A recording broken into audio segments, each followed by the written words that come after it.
Welcome to the Church Podcast, where we talk all things ministry so you can do church better. I'm your host, Christopher Wesley, and we're back with another great episode and a very special guest, a good friend of mine, Katherine Angulo, who is the program director of the Thriving in Ministry Initiative at the University of Notre Dame's McGrath Institute. Okay, it's a mouthful.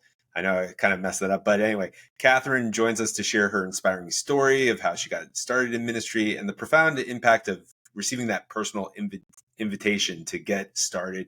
And she talks about, the work she's doing with pastors and ministry leaders, everything from navigating parish divisions to the demands of multiple assignments. And she sheds light on the importance of rest, peer support, and setting boundaries, which is so essential in ministry life. And we also dive into the necessity for humility, recognizing our need for God's love and the power of supportive networks to foster growth and resilience when it comes to ministry. Katherine's personal story of advocating for herself and some of the wisdom that she shares is mind-blowing. It's priceless. You got to hear it, whether you've been in ministry for a long time or not. So this episode is packed with wisdom for anyone looking to deepen their faith, renew their calling, or lead with the conviction and support in their ministry. So without further ado, without further pause, let's welcome Katherine. Come on. Okay.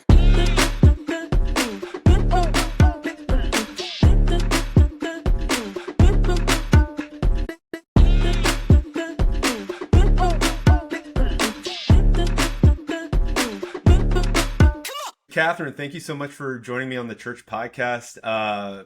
Just so glad that you could make time to have this conversation about leadership and church ministry. How are you doing? I'm doing good. It's Friday, so I'm very excited, and I can see a little bit of the sun here in South Bend, so that is excellent news.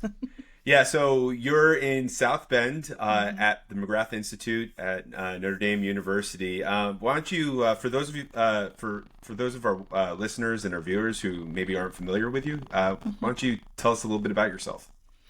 Well, my name is Katherine Angulo. I'm from Colombia, so you can see that beautiful Southern accent. I have been doing ministry here in the States for more than 25 years, actually.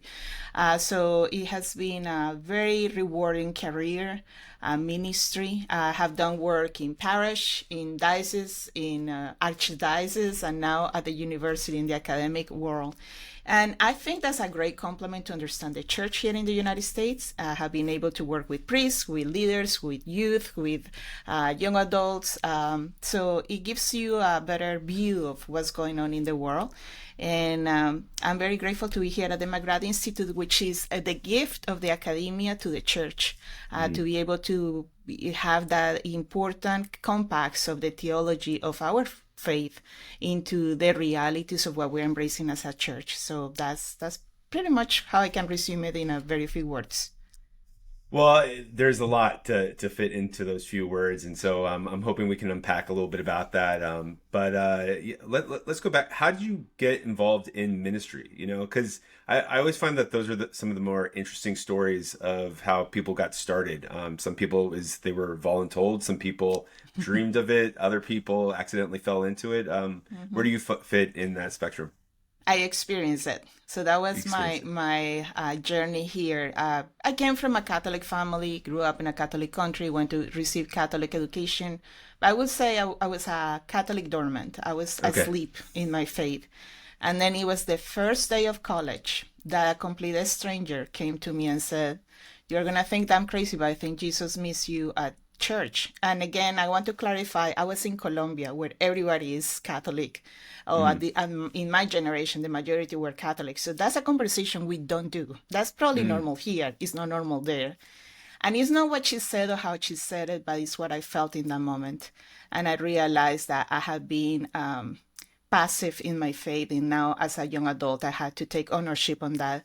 And from there, we developed a really nice friendship. And that's when I started to experience young adult ministry. And I started to just have my own ownership of my faith. And that's why I'm so strong on believing that when a young person tells another young person about their faith, is more powerful than anything else that we can do in the faith. That witness that humility, that joy, that level of love that says, I want to accompany you back into this call or to be with God. Those are the best gifts that you can give in this world. Ministry for almost 18, 19 years of my life. And I keep seeing it over and over and over again. That's awesome. So it all starts with an invitation, right? Yes, most definitely. It starts with the invitation, with love, with sincere care. This girl wasn't trying to recruit me. This girl never met me. She didn't know if I was fun or not. But then she just saw something in me that was missing, and she knew what it was. And she was generous enough to say, hey, I don't know what's going on. I don't know who you are. But in this map, here is what I found, what I think you're looking for. And I just followed the map. So that's that holistic view of the person, not just, we don't get the award of the month for being the person that recruited more Catholics into the church, but it was just this sincere accompaniment that she was offering me that truly changed my life, changed the life of my family. And now if we count all the people that have been able to affect, she didn't know what she was doing, but what she did was huge. And you feel like that's lacking today in church ministry, right? Like we're not tapping enough people on the shoulder and saying you're missing something or there's something for you. Is that correct? Yes. The more that I travel around the country, the more that I see these long faces, a lot of pain, a lot of concern in people's life.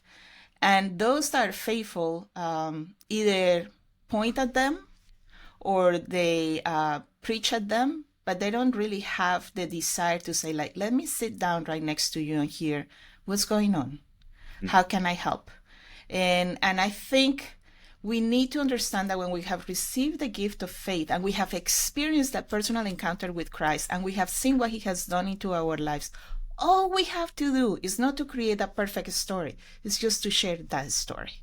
The story of how it happened to me, how I fell in love with God. I fell in love with God the first day of college. That's crazy. If you think about it, the first day of college, you're thinking of 100 things, not that specific area. So he surprised me. And thank God he did. So you fell in love that first day of college, but why were you going to college? What were you hoping to study? What were you hoping to do? And tell us a little bit about how that transformation started to take place and bring you to where you are today. That's the fun part. My goal was to study media communication. I was very passionate about radio and newspapers at that point. And even broadcasting, I started to like it a lot. So I entered to university. I did 2 years of media communication, and then I had the opportunity to come to the States. So when I came to the States, my second language is French. My third language is English. So I came to learn English when I was 20 years old. So I studied English, and when I finished, I started to love the cultures and the reality of our beautiful world. So I wanted to study languages, and that's what I did. I actually ended up graduating with a bachelor's in modern languages. And then after that, the university hired me, and they're like, will you be in charge of all the international programs? And I started to work there for 3 years. And just like ministry comes around, I was like, okay, I'm in this university, and this is a great university. It wasn't Notre Dame, it was another university. And I said, but they don't have campus ministry. So I'm going to start to offer myself as the campus minister of the university. And after 3 years, the students came to my office, and they showed me a plaque of the Last Supper, and they say, what you do here for the international programs is incredible, but the church needs you. You should be in ministry. So that was my call, to actually be active full-time in ministry. But I knew I didn't have the knowledge. I have the faith, the passion, but I didn't have the knowledge. So I went and did my master's in theology. And then after that, I have been working in ministry since then. So if you look at it professionally, I was completely going around different places. But to do what I'm doing right now, I need the language. I need the skills of public speaking, media, etc. And then I also needed the faith. So it was a perfect match. He had a great map. I just was not aware of it when I was going through it. I think you bring up a great point, right? Because we can look back at our paths, and like you, actually, my major in college was communications media, and I'm like, yeah, if I hadn't taken those public speaking courses, if I hadn't looked into media, some of the things I do today would have been a challenge or a struggle. But in the midst of it, right? I'm not sure about for your experience. I was finding frustration, right? Because I was moving from radio to film to trying different things that even when I graduated college, even though I was really excited to be a missionary through the Jesuit Volunteer Corps, I was frustrated because I was like, this degree I just spent 4 years developing is all of a sudden, you know, put on the shelf. Yeah. So take us back to a little bit of that. Like, who were the people? What were some of the things that, I mean, you talk about the stepping into campus ministry, knowing to get your master's. Was that just something you intuitively knew, or someone was like, "Hey, Catherine, you should probably pursue this a little bit further"? Talk about some of the people and things along the way that kept prompting you towards there. Yeah, that's amazing. And I think that's one of the gifts of the journey of faith. You realize how many people are in the journey to help Mm. you, guide you, see those lights, and to let you know what is the message that God has for your life at that point. So, for example, the fact that I have this encounter with the young people, that they have seen my work for 3 years, which I was having a great time. I was traveling around the world. That was extraordinary experience. But when they said what you do is good, but the skills that you have in campus ministries are something that the church needs. Mm. So they told me, no, this is not something that you are just good at it. Here is something that the church needs, and they need you. Go for it. That's when I immediately understood, okay, I have this gift. How I'm going to apply it. And when I started to discern this with my spiritual director, he said, I think you need to go through to get a master's in theology. And instead of getting scared of it, I just realized, yeah, I love doing what I do with these students when I'm in campus ministry. I love the other part, but I can incorporate that into what I'm doing in my everyday life. And that's how you start to see these leaders of faith, these mentors that just start to show up into your life. I don't know where those students are right now. I have a different spiritual director because I have moved at different states. So he's not my spiritual director anymore. So it's amazing that it was just in that period of time they came and they guided me. And now I continue. But when I look back, it just makes perfect sense. When I was going through it, people were going like, what are you doing? My classmates that are now in all the CNN and all the other companies working, Univision, they're everywhere. They're looking at me going like, but what happened? You have so much talent. I'm like, well, I end up in this corner. Right. So the communication, the community, the contacts still are there, but the call is when just make you realize here is where I belong. Yeah, that's awesome. That's awesome. And it is kind of funny, right, to see those people you were on the same path with, and then all of a sudden you took a left when they went right, or you went up when they went down and everything, and they're kind of like, wait, what'd you do? Like, where'd it go? And it's just a different type of calling. And what I love is that you're pointing to all these different people in your life who not just saw something in you, but nurtured you, whether it was your spiritual director or some of these other students. And now you're doing that you've been doing that for others. As long as I've known about you and known you, the different men and women, including our mutual friend, who now works for you, Craig Gould, always spoke so highly. And so it's not just about receiving this, but it's also paying it forward and continuing that gift towards others. And that brings us to what you're doing today with the McGrath Institute, being the program director of, the Thriving in Ministry initiative. So why don't you explain, for our listeners and our viewers, a little bit more about what the Thriving in Ministry initiative at McGrath Institute does, and some of the current projects that you guys are working on. Mm-hmm. So under my office, I have 5 different projects. One is I'm working with priests that have been in their ministry for 8 years, and I'm just trying to help them renew their vocation. Why? Because after my many years working in the church with different priests, I noticed that after a certain period of time, they were really deflated by all the realities of the challenges to be a pastor. So that's one area that I take. I work with, and I love it. I have been able to connect with more than 7,000 priests through that program. The second program is Strong Foundations for Catholic Leaders. And the beauty of this program is I learned very quickly that the biggest gift that I have in my journey of faith has been the network of professional people that have helped me stay center of this discipleship that we call, and it's weird. I'm saying discipleship and I'm saying professional. Well, I'm getting paid to be disciple.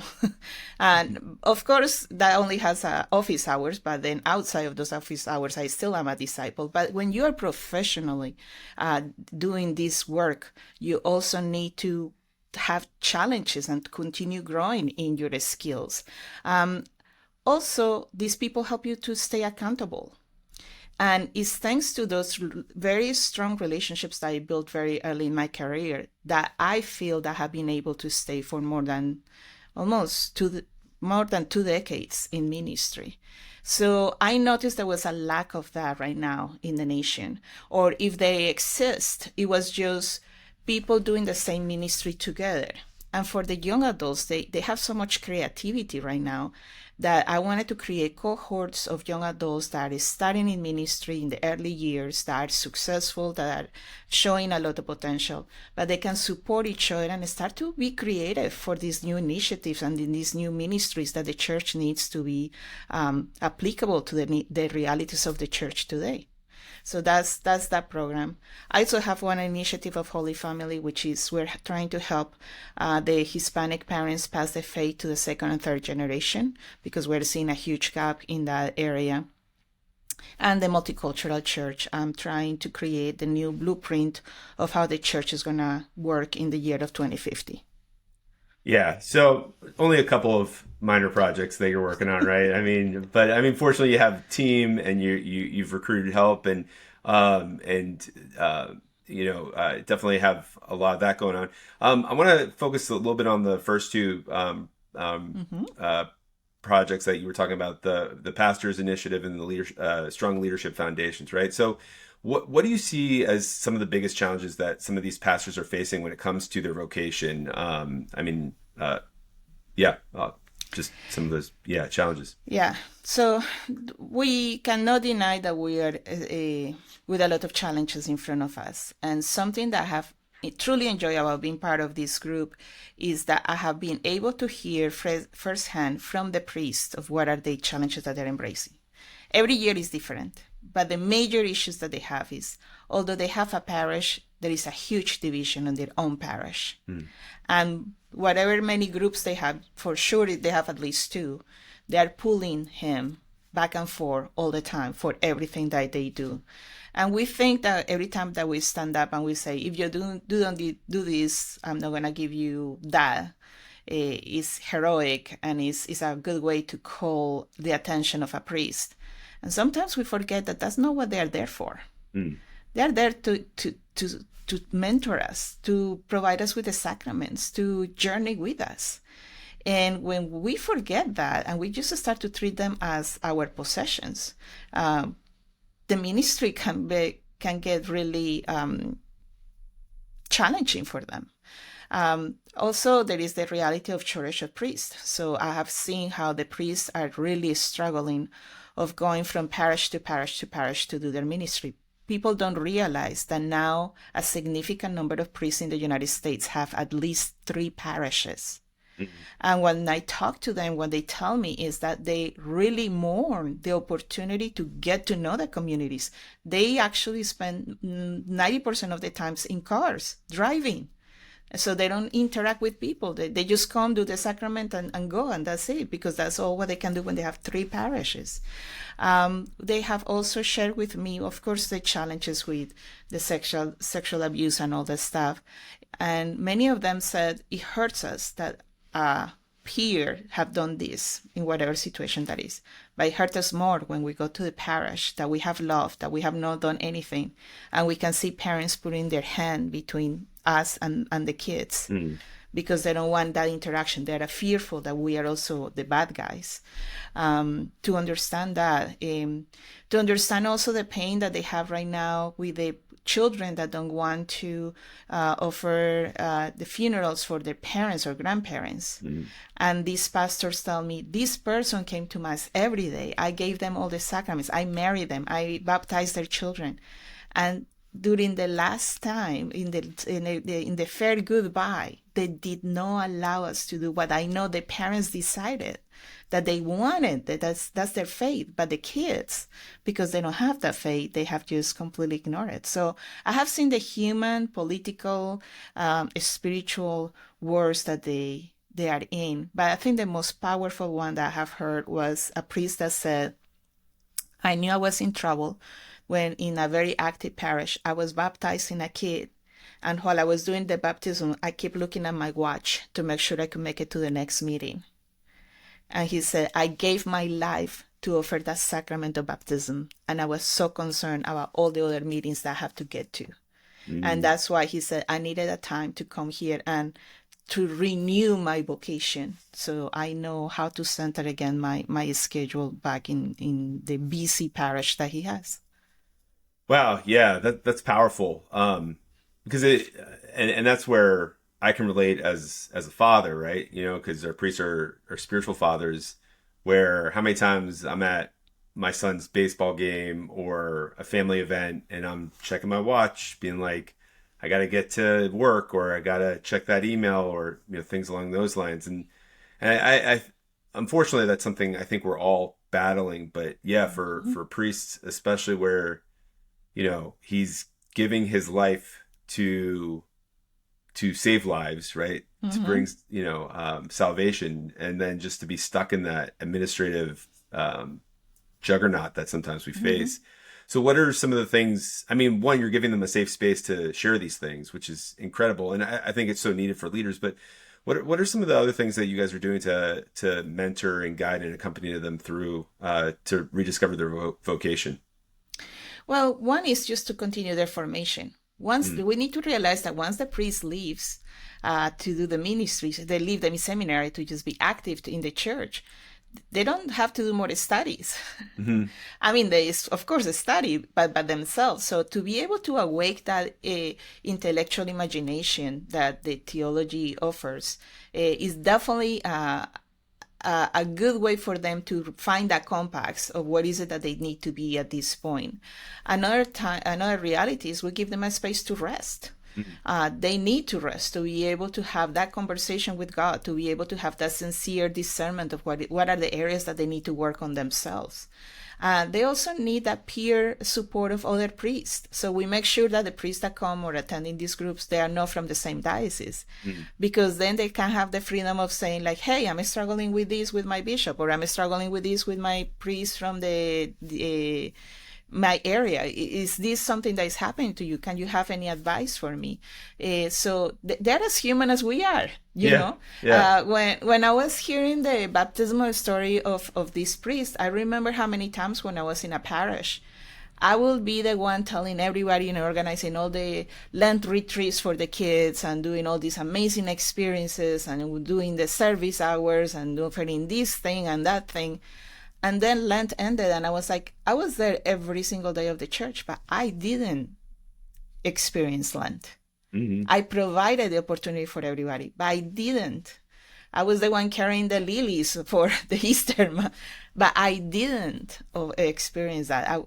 I was there, but I was there as a Martha, not as a Mary. And how many times we have to stop and be Mary so we don't lose the reason why we're doing what we're doing. All right, everybody, I hope you're digging the podcast. Just wanted to take a moment to talk about the Church Podcast Plus and the Church Podcast Plus Plus. That's our subscription package for listeners like you, where you get to skip ads like this, and that's okay. And maybe get the episodes to drop slightly earlier, which is even cooler because then you can brag to people. But when you sign up for the Church Podcast Plus or the Church Podcast Plus Plus, you get to also support ministry development and research. That's right. 50% of all of our proceeds are going to go to the ministry training source who conduct research and development for lay ecclesial ministry so that we can better support the profession of ministry, which is totally cool. Now you might be like, well, wait, Chris, what's the difference between plus and plus plus besides more money? Well, when you sign up for plus plus, we'll give you a free subscription to MYM Premium newsletter and you get producer credits. So what's cooler than being a producer of a podcast? Absolutely nothing. I can tell you that. I mean, you can put that on your resume. You can take screenshots of it, send it to your friends, just nothing better than being a podcast producer for a niche ministry podcast. So before you go on Amazon and buy that positive potato, funny, cute, stuffy for $7.99, know that you will save money. At least $1 if you sign up for the Church Podcast Plus, or you'll save about $4 if you sign up for the Church Podcast Plus. Doesn't matter what package, just know you're doing a good thing. All right, back to the show. I'm sure you're seeing it just as much as I am. That's happening across the board. And not just with religious, not just with men and women who work in the church, but we're seeing this with families and everything. It's just, there's this fear that we can't be productive, we can't be efficient, we can't be healthy or successful unless we're constantly moving and improving. And I've been doing a little bit of work diving into something called slow productivity. I'm not sure if you've heard of like Cal Newport before, but he's been writing a little bit about that. He talked about deep focus work and everything, but it's one of those things where God commands the Sabbath, and we're so afraid to take it, for ourselves and for our families and for our churches. And I'm sure that could be a whole conversation at another time. But tell us a little bit about some of the things that you're seeing similarly with the Leadership Foundation. With some of these leaders that you're raising up, some of these leaders you're investing in, and everything. What are some of the challenges that they're seeing, and what are some of the things that you're doing to address that as well? Yeah. There are a lot of challenges working in the church right now.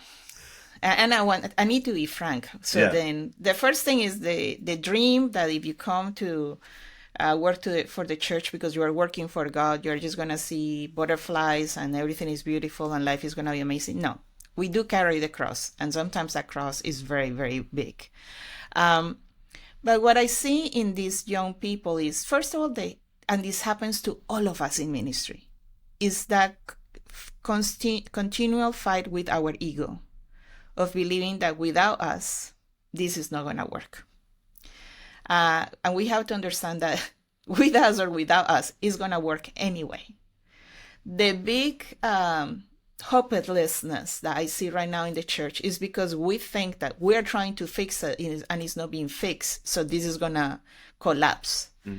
And what we have forgotten is to go back to the history of our church and to understand that the church is going to be standing now, is going to be standing 100 years from now and 1,000,000 years from now. That is not going to change. Right. So once you take that level of ego out of your ministry, then you can be more humble to understand. So then what is it that I can do right now to provide healthy ministry to others? So usually when we're young and we're ready to start a new ministry, because we have all the ideas and we are so good at observing and complaining about all the mistakes, we're going to fix the world. And a lot of creativity goes there, holy creativity that help us fix some things. But we don't support the church. It's God the one that supports the church. So that is the first big step that we need to do for the church, especially for these young leaders. The second one is to create communities of networks of professional support. Mm-hmm. I valued tremendously when I started in ministry and I was recognized as a youth minister in a parish.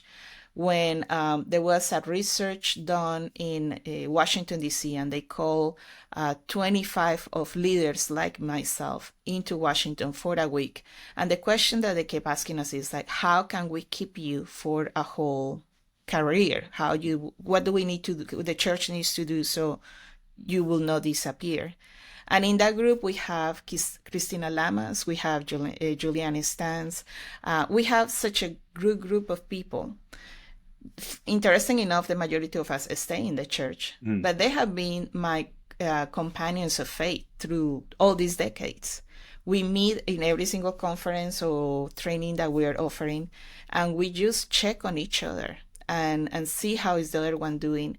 What are we learning? What are we seeing? And that helps us be stronger in faith. We want to create this with this community. There is also a lot of areas of professional learning that you will probably learn more in a corporate world faster than in the church, which is how you say no to your boss, how you have hard conversations, how you create your limits. Many cases we abuse the word, ministry. So ministry means I give my everything until I get destroyed and killed, and then I'm going to heaven. And that's not what God is asking us to do. What asking us to do is to love until the end. And love until the end also means you mark the limits of what is it that you're going to do. That I hold someone's hand the whole life doesn't mean that they're going to be more faithful. Right. Sometimes I have to challenge them to stand up. Sometimes I have to challenge them to grow up, in a sense. And that's the kind of companionment that I can offer to that person. When we are successful, this is another area, because these young adults are successful. We are very bad at saying, what are we bad at? We're very good at promoting ourselves and say, what are we good at? But we completely forget to say, what are we bad at? So to be able to find an environment of trust that they can start to say what they are struggling with, what they are not good at, so then they can start to improve that skill.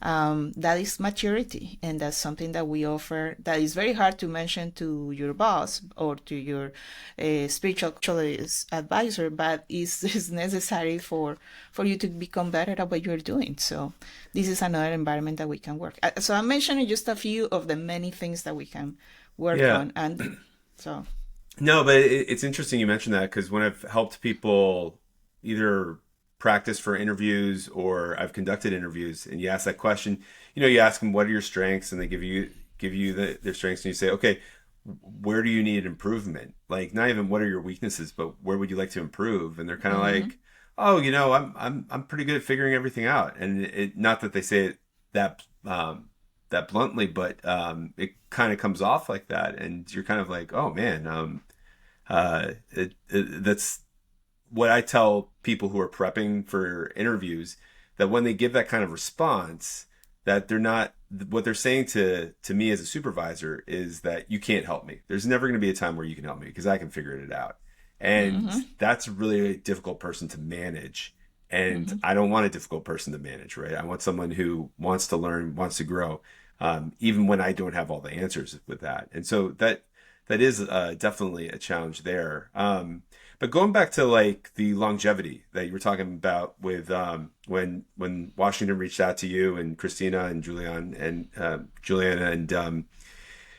and asked you that question, what were some of the findings that came from that group? What were some of the things that you all shared? So, well, that if we want to work in ministry, we want to be treated with certain sense of dignity.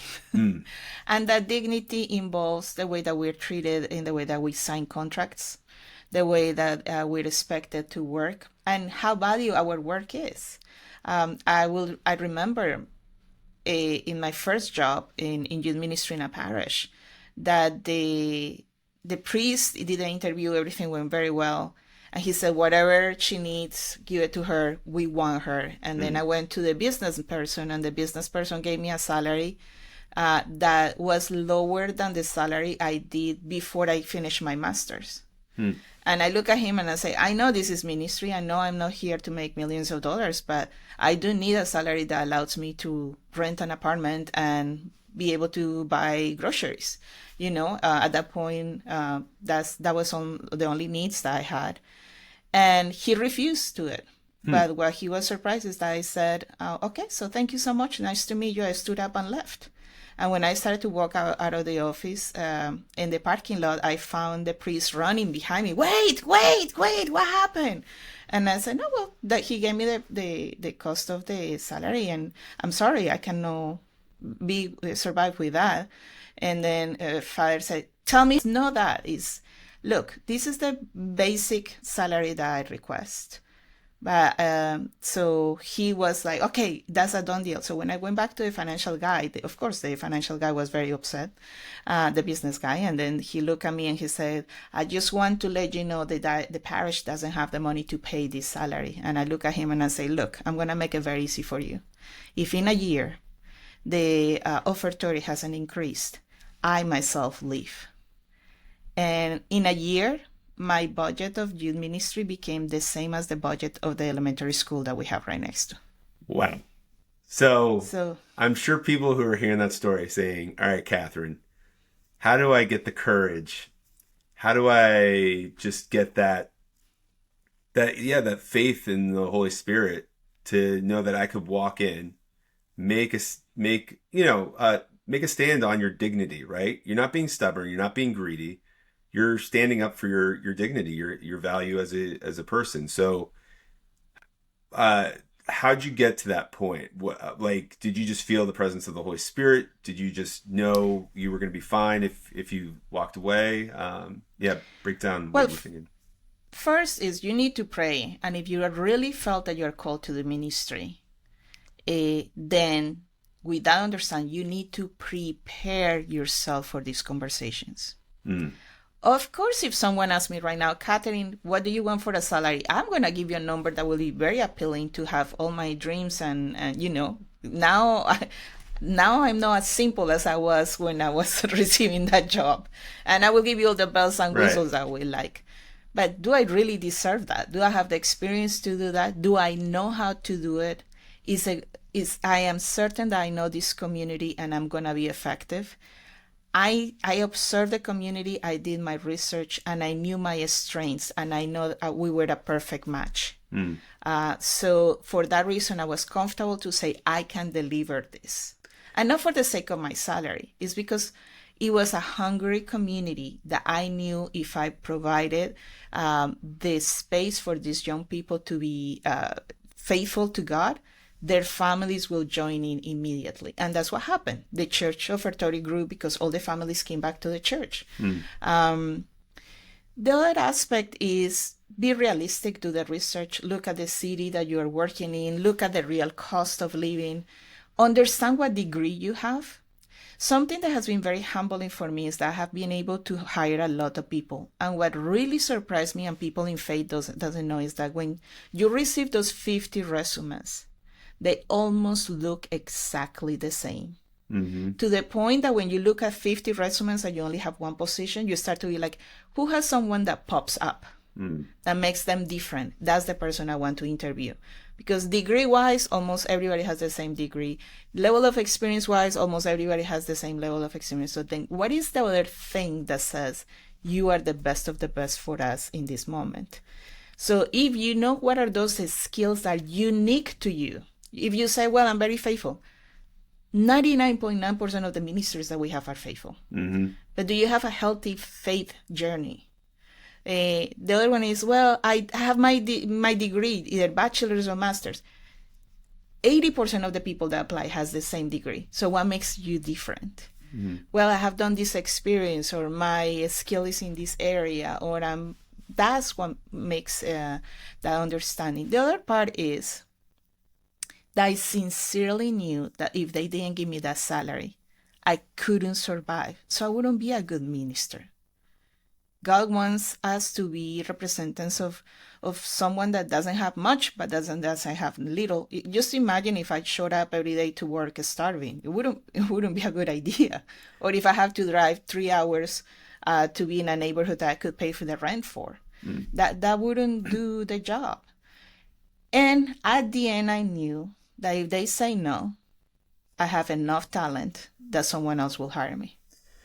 Well, and that's the type of faith that we need in ourselves, and especially in God, because unfortunately, you and I have met one too many people who would have taken the lower salary because of that fear. And really the only way to overcome that fear, as you mentioned before, is we have to center ourselves in prayer.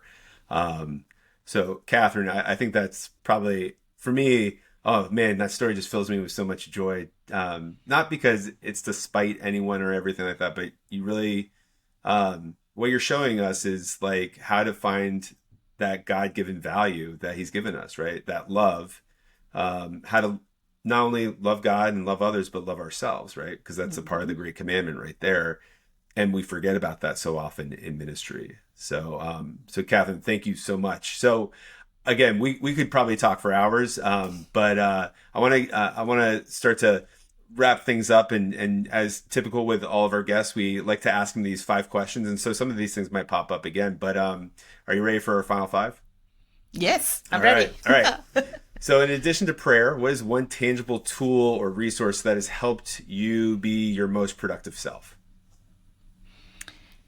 That support system that I'm talking about of my external colleagues that have been the journey. There are not thousands, but we have the most sincere conversations, and because of that, we can be accountable to each other.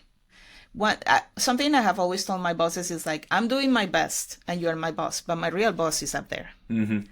And whatever I do it to make sure that I satisfy the real boss. Right. And with these friends, they help me stay strong in what I'm called to do by the big God. So that's awesome. That's awesome. And how often do you have a specific support network that you meet with regularly, or is it just and how often do you guys meet up? My personal spiritual community, we meet once a week. Mm-hmm. On Mondays. We pray the rosary together every single Monday, no matter what part of the world I'm in. We do it online, so all of us can join, which is technology there helps a lot. There you go. But then with this other group of professional friends, we meet at least 2 or 3 times per year. Cool. Awesome. All right. Question number 2. What are you currently reading, watching, or listening to that everyone else has to experience? Well, my reading is interesting because now that I'm traveling so much, I spend a lot of time in planes, so I love reading. I have 3 different areas. Mm-hmm. First one is for this month of March. As you can tell my accent, I speak Spanish, but I'm reading this book in Spanish about Saint Joseph. I wish they have translated this book into English because it's fantastic. The meditations that they give you every single day for this month. So this is my spiritual everyday little reading that I do. So that's for Lent. San Jose. Humble carpenter of Nazareth. All right, awesome. From the Legion of Saint Joseph in Canada. Okay, awesome. Extraordinary. For Lent, I'm reading this book, The Choosing Forgiveness, because that's a practical that we have to do all the time. And I have not started, but in my professional part of it, I just saw Bob McCarthy's new book, The Heart of the Disciple. Oh, nice. It just came out. I haven't read it yet, so I cannot recommend it. But I'm pretty sure he has something good. He's a good author. He's a good author. Yeah. He's a very good author. So, that's awesome. So I rotate between those 3 during the month. Nice. All right. This is my favorite question. What is the worst ministry leadership advice you've ever gotten from someone regarding ministry or the work that you do? I think... Can you narrow it down? It's not worst. Yeah, there are many. It's not worst. Well, first of all, when you have to say something, say it. As a female in the church sometimes, as a Hispanic in the church sometimes, it's just better to just keep it quiet. Don't bring that area in that meeting that you're hearing that you see that there is injustice or there is something that is not going right. The best advice I learned from my parents was, if you have to say something, and I was 5 years old and they had a lot of important people coming to have dinner with us when I was growing up. And they never asked me to sit in the kids' table. They always sat me at the big table. And they said, say what you have to say as long as you do it with respect and at the right time. And that is something that we are really bad at, which is just keep it quiet. Don't say, just don't do it. It's so and so. Is this? No, don't be afraid. They're humans too. Yeah. And if you do it with respect and in a right timing, do it. Awesome. So that's one. Another one is this believing that whenever you start to do good things, everybody starts to worship you. That's something that happens a lot in the Catholic Church when you are a public speaker, when you are a musician, and you start to be idealized and you start to believe that you are that great. Watch out. Yeah. Watch out, because very soon you're going to be punched in the face. Oh my gosh. Yeah. And so that's another one that I look after a lot. And the other big bad advice is like, but this is ministry. In a sense of, again, if your profession is to do this, it's not just ministry. God loves us and God is merciful of us, but we also need to rise up to the expectations. Right. Definitely. So, and that kind of links to that next question of, if you have one message for a new ministry leader starting out in the field, what would it be? To be very clear that the church is messy. Do not have that idealistic idea. Yet, to be very clear that you are going to see God's hand every single day if you pay attention. And that's why you know how the church is alive. And that's where you keep your hope, because you see God so alive that the ones that are not spreading the message is us, no God itself.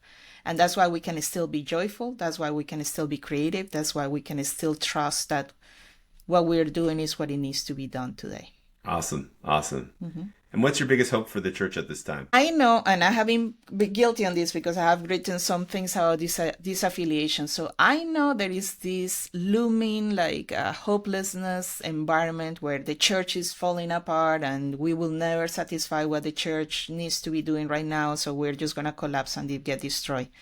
If you are very truthful into ministry and you look around the nation, there are a lot of brand new seeds of hope, of new ministries that booming. Like they are they are just extraordinary. They look different. They still are Catholic under all the Catholic teachings. But these are the new hopes. When you look at the history of the church in the hardest times, the best saints came alive. So what I would like to people to know is God is not hiding. He is around.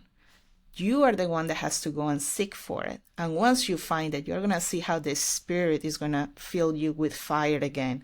And you're just going to be able to have that extraordinary transformative experience of God today.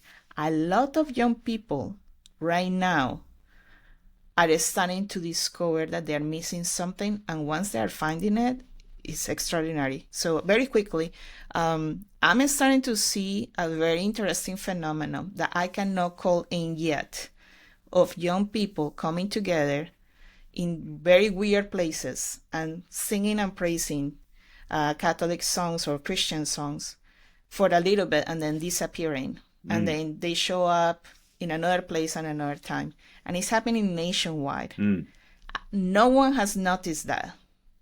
So we need to start to pay attention. And I'm not saying that's the solution for the church, but that's a sign that there is a desire there. So we cannot be hopeless of saying, oh, the youth doesn't care, the young adults doesn't care. And especially in this year of elections, we're going to start to believe that God is just, let's be quiet and don't do anything. No, the desire is there. Who is taking the time to figure it out, how they are getting organized and how these things are happening? Yeah. That's what we need to pay attention to. No, and how can we in leadership embrace that and support that too? I think that's definitely huge. I've started to see that as well. I agree. It's this both end of this huge problem with disaffiliation, but then again, it's almost like a rumbling of, it's almost like the seeds are ready to sprout through the soil. So I'm excited. Yeah, it'll be interesting to see how God's fruit just continues to blossom especially as we move further and further away from 2020. And it's a very easy equation. They have seen pain, they have seen suffering, they have seen loneliness, they have seen hopelessness. So just picture what a little bit of the love of God is going to do in their lives. It's going to be this spectacular reaction. We just need to be able to figure out what is happening and multiply it. That's it. Amen to that. Amen to that. Well, Katherine, thank you so much. If people want to find you or learn more about you or McGrath Institute, where can they go? They can go to the McGrath Institute website, McGrath Institute for Church Life, NotreDame.edu, and you just click Thriving in Ministry Initiatives, and you will see the different initiatives that I have. And if you ever come to Notre Dame, let me know. Come to my office. I would love to greet you and just I have also the opportunity to travel a lot. So if at any point I have the opportunity to see you, please approach. And I'm not a monster, I promise. I will be nice. She is incredibly nice. She has this firm love, everybody. I can definitely vouch for that. And and I would definitely recommend, like, if you are looking for some type of formation, no matter whether you're religious or, clergy or lay, there's a lot that McGrath and Katherine and her team definitely offer. If you're a Penn State or Boston College or whatever fan and you don't like Notre Dame, just put that aside, because there's their team. Well, Katherine, thanks again for being a part of the Church Podcast. Thank you so much for being a friend, and look forward to our many, many conversations as we cross paths, either digitally or in person on the road. God bless. Thank you so much. It was a great opportunity. And please know, everybody, that today I'm just going to go to the grotto and light a candle for all the people that listen to this podcast. Okay. This has been a production of Marathon Youth Ministry, the Church Podcast, talking all things ministry, produced by Stephen Herrera and Be Well Creative. Music provided by Loco Joseph. No animals were hurt in the production of this podcast. Please be sure to tip your waiters. See you next time.